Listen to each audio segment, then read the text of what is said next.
अस्सलाम वालेकुम जी। मेरा नाम है दिलावर है तो मैं ना जुत्तियां कड्ढन का काम करना वा शहर गुजराले च। दो ना बेटियां ने, एक बेटा है। अगों ना पी ते बड़ी परेशानी है, किसी पासे नहीं बनी है। तो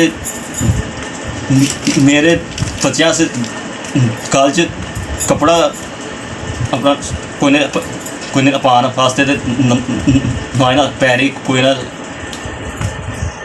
जुत्ती है कोई, मेरा बड़ी ना परेशानी बनी है।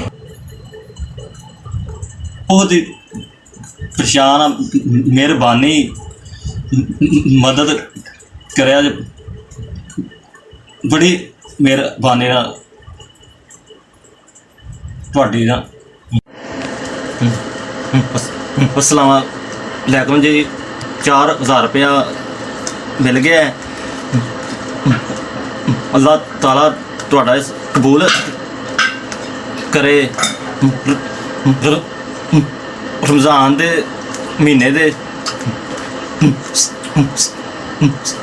सदके ਤੁਹਾਡਾ कबूल करे। अल्लाह ਤੁਹਾਨੂੰ हज कराए, उमरे कराए। अल्लाह ਤੁਹਾਡੇ ਬੱਚਿਆਂ ਦੀ खैर करे। अल्लाह पाक रमज़ान के सदके ज़्यादा तवे ਤੁਹਾਡੇ ਬੱਚਿਆਂ ਦੀ खैर होए। बड़ी मेहरबानी, तुहां माड़े बंदे की हिजमत की है। अल्लाह तुहानू हिफ्ज़ ईमान च रखे।